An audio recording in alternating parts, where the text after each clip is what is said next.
since HawgHunter came out, a lot more people are getting mags in their hands, and a lot of people want to know how to rig them, and I've seen a lot of interesting answers.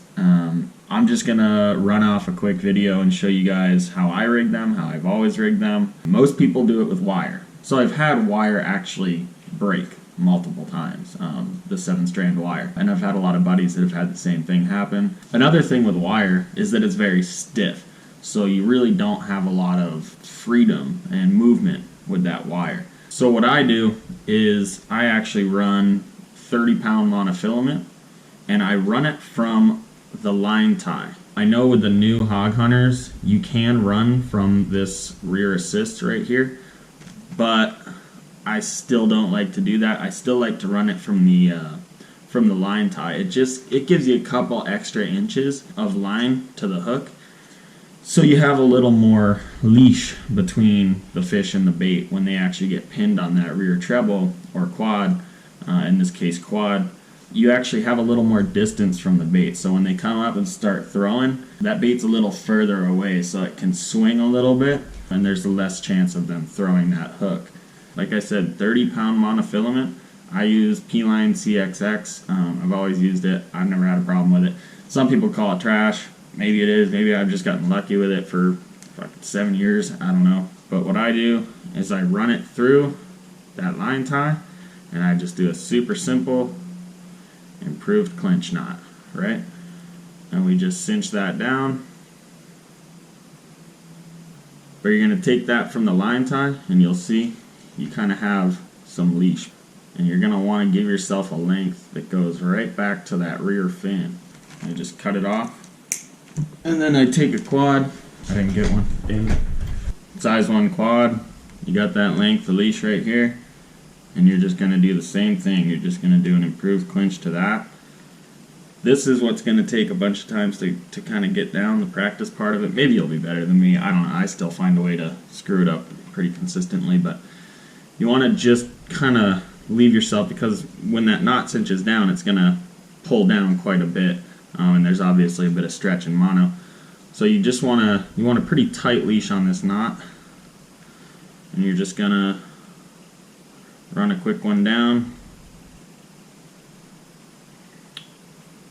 And you're going to want to pretty much pull that knot. You're just going to pull most of that line through the knot. And what it's going to do is come back and it's going to sit just behind the dorsal like that. And that's exactly where you want it.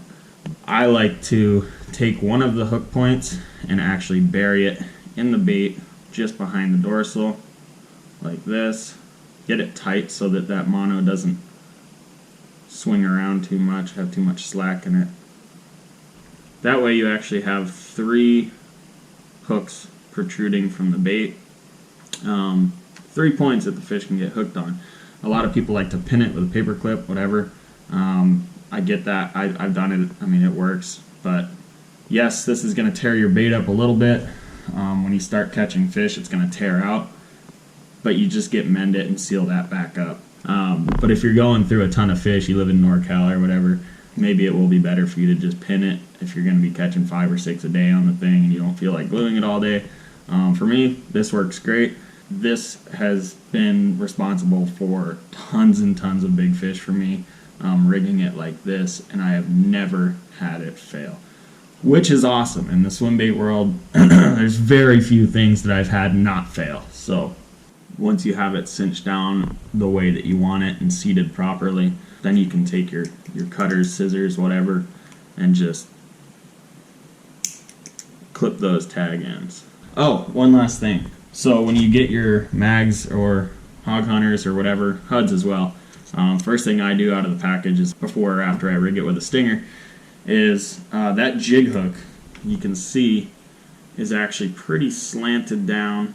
So I just take some pliers and grab the base of that hook and bend that out. And you want it to, instead of pointing down, you want it to kind of sit like that. That just gives it a little extra bite. Just something I like to do. So yeah, guys, that's it. Simple way to rig your mag. Not a lot of tools involved. Now again, on the new HawgHunters, apparently you can rig from this rear line tie right here. You just don't have as much distance between the hook and where it's anchored. So I still don't recommend it, but you can on the new ones, apparently.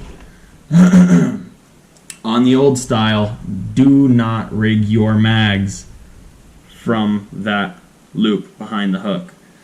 These harnesses are known to break. They do break. It typically breaks just behind that jig hook. This is actually not attached to the rest of the harness, so if you tie to this, there's a good chance that harness is actually going to snap and you're going to lose half your mag. Do not rig from the rear hanger on your old style mags. That's it.